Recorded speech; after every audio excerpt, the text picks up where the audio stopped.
No fui yo quien encontró la película. Fue Marcos. Como siempre, él tenía esa fascinación malsana por lo prohibido, por lo que no debía existir, por lo que había sido enterrado y olvidado por una razón. Fue él quien navegó en esos foros ocultos de la Deep Web, donde la gente hablaba en susurros digitales sobre cosas que no deberían ver la luz del día. Y fue él quien nos convenció a todos de que lo hiciéramos. Yo recuerdo haber sentido un escalofrío cuando nos envió el enlace en el grupo de WhatsApp. No era la típica película de terror que encuentras en YouTube o en páginas de torrents. No tenía portada, ni director reconocido, ni siquiera una sinopsis concreta. Solo una advertencia en letras rojas, como un mal chiste de marketing viral. Esta película no debería ser vista. No fue censurada. Fue enterrada. Fue prohibida en todos los cines por razones que nunca se hicieron públicas. Todos los que la han visto han muerto. Mírala bajo tu propio riesgo. Esto es puro humo, como las historias esas de videojuegos malditos, dijo Daniel, riendo a través del micrófono mientras discutíamos la idea en Discord. Seguro es solo otra película snap falsa, hecha para asustar idiotas. Marcos, por supuesto, estaba encantado. Si es falsa, ¿por qué no la vemos? No quieren saber qué es lo que supuestamente la hace tan aterradora. Tal vez ni siquiera sea tan mala. O tal vez es tan jodida que en serio nadie debería verla. A mí no me convencía. Sentía algo raro en el estómago, una sensación densa, pegajosa, como un presentimiento oscuro que se me adhería al pecho. Pero lo hice. Lo hicimos. Nos reunimos en la casa de Sofía la noche siguiente. Éramos 6 en total: Marcos, Daniel, Sofía, Natalia, Adrián y yo. Había algo casi ritualístico en la forma en que nos sentamos en el sofá, las cervezas abiertas sobre la mesa de centro, la luz tenue del televisor iluminando la habitación con un resplandor parpadeante. Cuando Marco le dio play, la pantalla se quedó en negro durante varios segundos.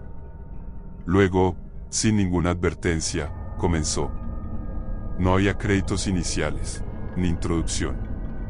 Solo imágenes borrosas de una carretera desierta, iluminada por los faros de un coche que avanzaba lentamente.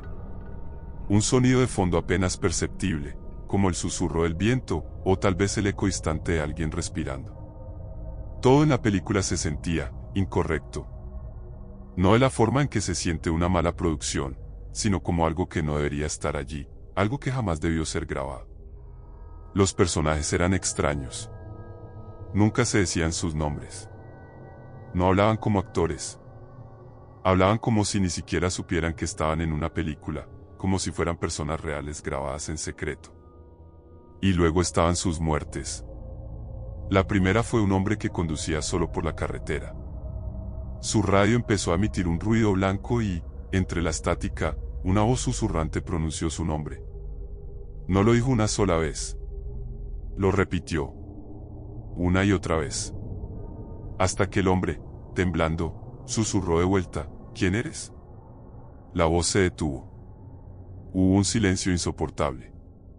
Y entonces, sin previo aviso, el hombre se quebró en un grito ahogado y se convulsionó violentamente al volante, como si algo le hubiera agarrado la columna desde dentro y la hubiera torcido con fuerza. Su cuello se inclinó en un ángulo imposible.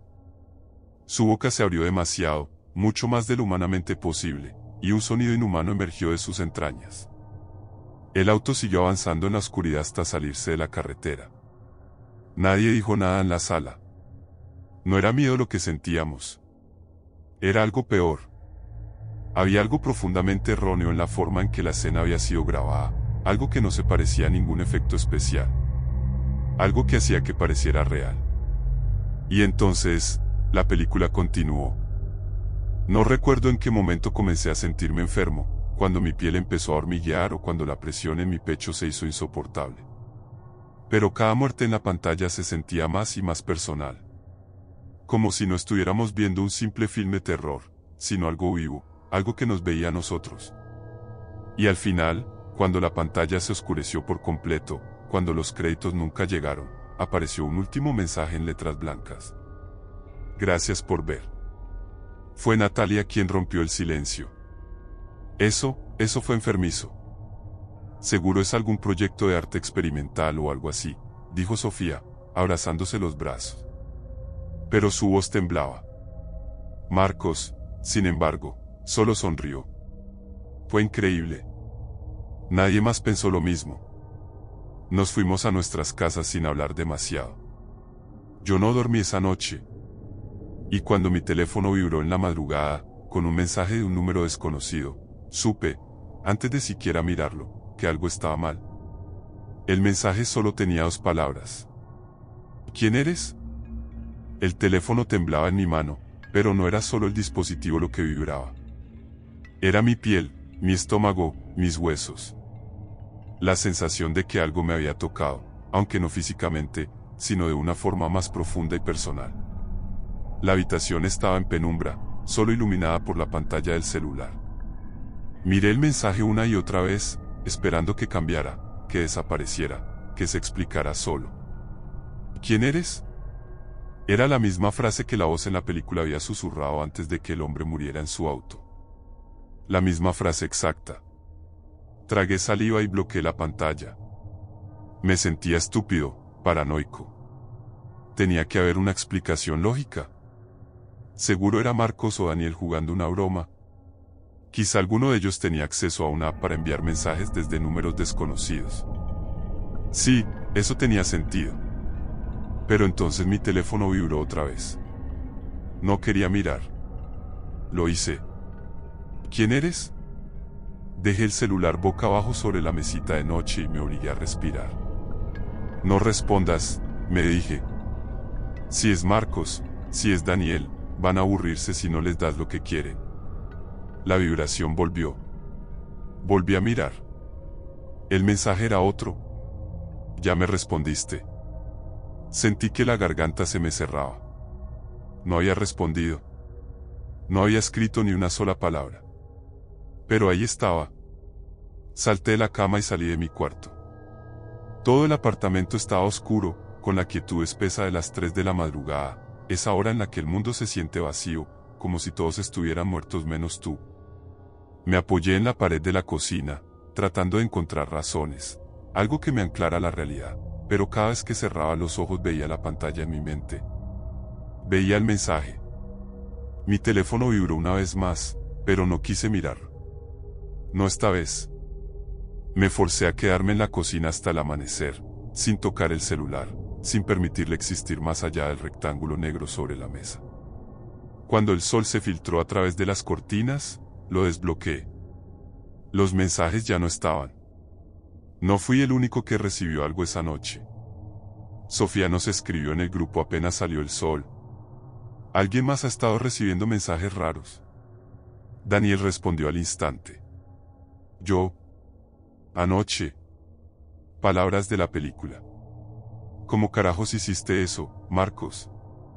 Yo no hice nada. Entonces Natalia. Alguien me llamó a las 3:14 de la madrugada, contesté y nadie habló. Solo escuché, no sé, algo raro. Algo como estática y un murmullo, pero no era claro. Luego colgaron. Esto es demasiado estúpido, escribió Adrián. Es una broma, ¿cierto? Pero nadie dijo nada más. Me atreví a escribir. Borraron mis mensajes. Desaparecieron solos. Unos segundos después, Sofía respondió. Los míos también. Había algo que ninguno de nosotros quería decir en voz alta. Algo que flotaba entre las palabras, en los espacios vacíos entre los mensajes. Todos estábamos asustados. Pero todavía no entendíamos que el miedo apenas estaba comenzando. La segunda muerte ocurrió 2 días después. Fue Daniel. Marco nos envió la noticia en la tarde, con un mensaje corto. Está muerto. Yo sentí que algo dentro de mí se rompía al leerlo. La nota del periódico digital decía que había sido encontrado en su apartamento, sentado en su escritorio, con el cuello doblado en un ángulo imposible. Igual que el hombre del auto en la película. Me aferré al celular con tanta fuerza que los nudillos se me pusieron blancos. Mi cerebro intentaba rechazar la información, buscar explicaciones. Un accidente. Un mal movimiento. Había intentado hacer algo y se había resbalado. Pero no tenía sentido. Nadie simplemente se dobla así. Sofía llamó primero. Yo no quería contestar, pero lo hice. No es una coincidencia, susurró, y su voz era apenas un hilo. No respondí. No puede serlo. No después de los mensajes. No después de la película. Tragué saliva. ¿Crees que? No sé qué creer. Respiramos en silencio juntos. Voy a verlo, dije al final. Voy a ir a su departamento. La policía ya se había ido cuando llegué.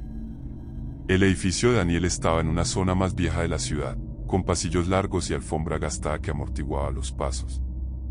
Su puerta estaba cerrada, pero tenía la llave de repuesto. Lo que encontré dentro no lo olvidaré jamás. Todo parecía normal. Su computador estaba encendido, una luz fría parpadeando en la pantalla. Me acerqué, con el estómago revuelto, y me di cuenta de que había un video pausado en pantalla completa. La película. La puta película estaba allí. Pero no era la escena del hombre en el auto. Era Daniel. Daniel, sentado en su escritorio, en el mismo ángulo exacto en el que había sido encontrado muerto. La misma ropa. La misma posición. Pero lo peor era su rostro. En la grabación, aún estaba vivo. Y estaba mirando directo a la cámara. No. No a la cámara. A mí. Mi respiración se cortó. Miré la fecha del archivo. Había sido grabado hoy. Yo no había estado aquí antes. Nadie había tocado este computador desde que Daniel murió. Y, sin embargo, allí estaba. Mi teléfono vibró. Saqué el celular con manos temblorosas y leí el mensaje. Solo 2 palabras. Estás próximo. Mi reflejo en la pantalla se deformó. Apagué el computador y salí corriendo. Corrí sin mirar atrás. No esperé el ascensor, bajé las escaleras de 2 en 2, con el pulso golpeando mis oídos como un tambor de guerra. En la calle, la gente seguía con su vida, ajena al vértigo de horror que se arremolinaba en mi interior. El aire me quemaba los pulmones, pero no me detuve hasta estar lejos del edificio de Daniel. Mi mente giraba en círculos, tratando de encontrar un asidero lógico. No podía ser real. No debía ser real. Pero lo era. Lo supe cuando revisé mi celular otra vez. El mensaje seguía allí. Estás próximo. No supe cuánto tiempo estuve de pie en la acera, con la pantalla del teléfono brillando como un mal augurio en la palma de mi mano. Solo reaccioné cuando el dispositivo vibró de nuevo. Un video. El remitente era un número desconocido. Dudé un segundo antes de abrirlo, pero en el fondo sabía que no podía evitarlo. El video comenzó con una imagen distorsionada, como si alguien estuviera filmando desde un rincón oscuro. Al principio, no entendí lo que estaba viendo. Luego, el ángulo cambió. Era mi departamento. La grabación mostraba mi sala de estar, la misma en la que había estado unas horas antes. Pero había algo diferente. Algo en la luz, en la atmósfera. La imagen tembló. Se movió. Y entonces, la cámara apuntó hacia mi habitación. No. Mi corazón se aceleró. En el video, la puerta de mi cuarto estaba entreabierta. Y alguien estaba dentro. No lo vi de inmediato. No era una figura clara, ni una silueta obvia. Pero cuando el encuadre se estabilizó, mis ojos encontraron la mancha de oscuridad en la esquina, algo demasiado inmóvil, demasiado presente para ser una sombra normal. Algo estaba ahí. Algo que no debía estar. El video se cortó. Me quedé congelado en la acera, sintiendo que la sangre se me helaba en las venas. No estaba en casa. ¿Quién filmó eso? ¿Quién, o qué, estaba en mi habitación? Sofía insistió en que fuera a su casa. Cuando llegué, ella ya había puesto todos los cerrojos. Natalia y Adrián estaban allí también, con los rostros pálidos y los ojos enrojecidos. Nadie había dormido bien. «Esto no es una broma», dijo Natalia, abrazándose a sí misma en el sofá. «Daniel está muerto. Y la forma en que murió es idéntica a la película. No puede ser una coincidencia. Nos están jodiendo, murmuró Adrián, frotándose la cara con ambas manos. Tiene que haber alguien detrás de esto. Marcos, o algún hijo de puta de esos foros donde sacó la película. Nos están manipulando. Sofía negó con la cabeza. Entonces explícame esto. Sacó su celular y nos mostró su galería. Eran fotos de ella durmiendo. Decenas de ellas. Imágenes tomadas en plena noche, con la luz de su lámpara apenas iluminando su rostro. La más reciente tenía fecha de anoche. Aseguré todas las puertas antes de dormir. Vivo sola. Su voz temblaba. Alguien estuvo en mi cuarto. Alguien me vio dormir. Y yo no escuché nada. El miedo se hizo denso en la habitación, como una nube negra atrapada entre nosotros. ¿Y Marcos?, pregunté de repente. Todos se miraron. Nos dejó en visto todo el día, dijo Natalia. No responde. Sofía se puso de pie. Tenemos que ir a su casa. Adrián exhaló, como si quisiera protestar, pero al final no dijo nada. Sabía que no teníamos opción. Marcos vivía en un pequeño apartamento en un edificio viejo, no muy lejos de la universidad. Cuando llegamos, todo estaba en silencio. Tocamos la puerta. Nada. Tocamos otra vez. Nada. Fue entonces cuando Sofía probó el picaporte. La puerta se abrió sin resistencia. Yo no quería entrar. Ninguno de nosotros quería. Pero lo hicimos. El departamento olía a humedad y algo más, algo rancio. Había platos sucios en la mesa. La televisión estaba encendida, pero solo mostraba estática. Y luego lo vimos. Marcos estaba en el suelo, boca arriba. Su rostro estaba torcido en una mueca imposible, como si su carne se hubiera estirado hasta el límite de lo humano. Sus ojos estaban abiertos de par en par, congelados en un horror tan puro que mi estómago se revolvió. Y en su pecho, garabateado en algo que parecía sangre seca, había un mensaje. Gracias por ver. No recuerdo quién gritó primero. Pero todo lo hicimos. No sé cómo salimos de allí. Recuerdo el caos, los gritos de Sofía, Natalia temblando contra la pared, Adrián retrocediendo hasta tropezar con la mesa. Pero lo que más recuerdo es la sensación de que no estábamos solos. De que algo más estaba allí con nosotros, algo que nos miraba desde los rincones oscuros del apartamento. ¿Corrimos? Dejamos la puerta abierta, bajamos las escaleras como si el diablo nos pisara los talones, y solo nos detuvimos cuando estuvimos fuera, jadeando en la calle, las luces parpadeantes de la ciudad demasiado normales, demasiado ajenas a lo que acabamos de presenciar. Marcos estaba muerto. Y la maldita película nos estaba matando uno por uno. No fuimos a la policía. ¿Qué íbamos a decir? Que una película nos estaba matando, que nuestros amigos estaban muriendo exactamente como los personajes en la pantalla, que nos estaban enviando mensajes y videos imposibles de explicar. Nos habrían encerrado en un psiquiátrico. Nos quedamos en el apartamento de Sofía, porque ninguno quería estar solo. Cerramos todas las puertas y ventanas, apagamos las luces, y nos sentamos en círculo en la sala, como si estuviéramos en medio de un ritual. Tenemos que destruirla, susurró Natalia. ¿Cómo?, preguntó Adrián. Es un archivo digital. Aunque borremos nuestra copia, sigue existiendo en Internet. En la Deep Web. Cualquiera puede verla. Sofía se pasó las manos por el cabello, su expresión crispada por la angustia. Tal vez si destruimos la fuente, la película original, tal vez se acabe. Me quedé en silencio, sintiendo el peso del horror en mi pecho.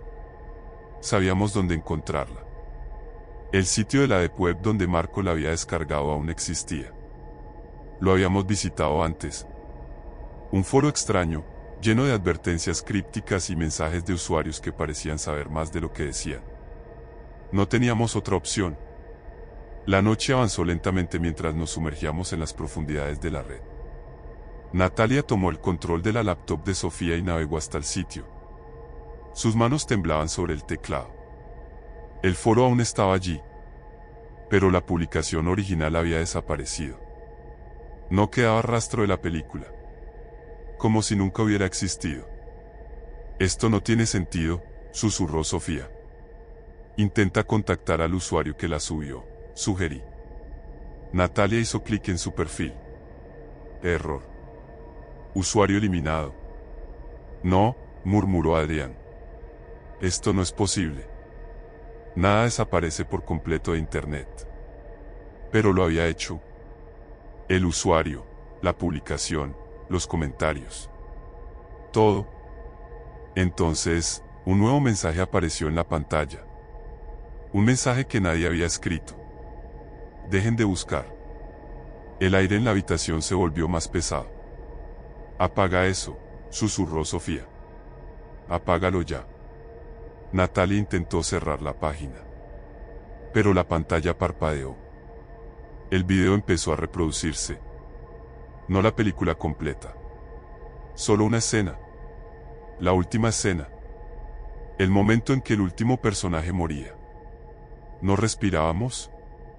Solo mirábamos, atrapados en un miedo paralizante, mientras la imagen temblorosa mostraba a la última víctima gritando en la oscuridad, una figura sombría acercándose a ella, susurrando algo ininteligible. Pero entonces, la imagen cambió. La víctima ya no era un personaje de la película. Era Sofía. El video mostraba su rostro, su expresión de terror, idéntica a la de los otros personajes antes de morir. Y entonces, el susurro en la pantalla se hizo claro. Es tu turno. Sofía gritó y tiró la laptop al suelo. La pantalla se rompió con un crujido seco, pero la imagen seguía allí, parpadeando entre estática. Y entonces, la luz se apagó. Los siguientes minutos fueron puro caos. Natalia sollozaba, Adrián se tambaleaba, tratando de encender la linterna del celular, pero la batería murió al instante. Mi propio teléfono vibró en mi bolsillo, pero no lo saqué. No quería ver. No podía. Sofía jadeaba en la oscuridad. Y entonces, la escuchamos. Un sonido suave, apenas un roce. Como si algo estuviera moviéndose en la sala con nosotros. Nadie hablaba. Nadie se movía. Pero el sonido seguía. Algo se arrastraba. Algo respiraba. De pronto, Sofía jadeó y se estremeció violentamente. Sofía, grité, pero fue demasiado tarde. Algo la arrastró. Su silueta desapareció en la negrura del pasillo, sus manos arañando el suelo, sus gritos sofocados como si alguien le hubiera tapado la boca. Corrí hacia ella. Pero cuando llegué al pasillo, Sofía ya no estaba. No había rastro de ella. Solo su celular en el suelo, la pantalla rota y parpadeante. La abrí con manos temblorosas. Había un mensaje nuevo. Gracias por ver. Nadie habló después de eso. Nos quedamos en silencio, escuchando el vacío. Esperando que Sofía regresara. Pero nunca lo hizo. Natalia y Adrián se fueron al amanecer.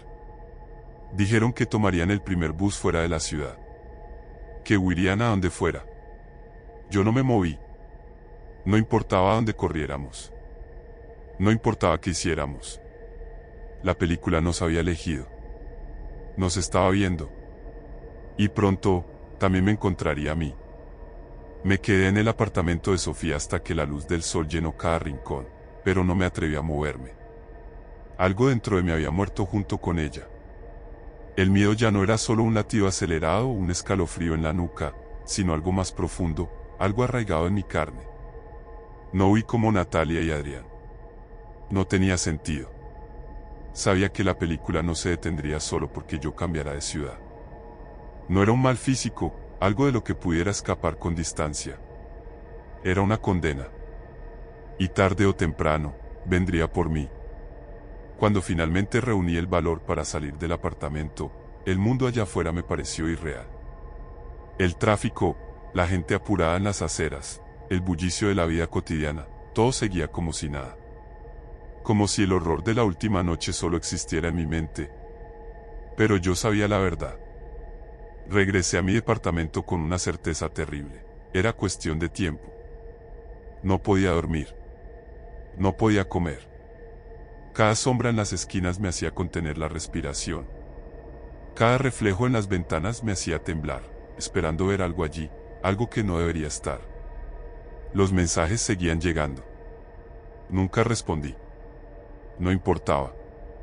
Cada uno traía las mismas palabras, como un reloj de arena contando mis últimos momentos. Estás próximo. El tercer día, vi el video. No lo abrí voluntariamente. Mi celular se encendió solo en plena madrugada.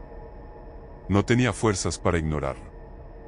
La imagen estaba distorsionada al inicio, como en la grabación de mi apartamento días atrás. Pero esta vez reconocí el lugar de inmediato. Mi propia sala. El encuadre era tembloroso, como si alguien sostuviera la cámara desde la penumbra. Pero lo peor vino después. Porque en el video, yo estaba allí. Estaba sentado en el sofá, con la cabeza baja, los codos sobre las rodillas, exactamente como en ese mismo instante. La misma postura.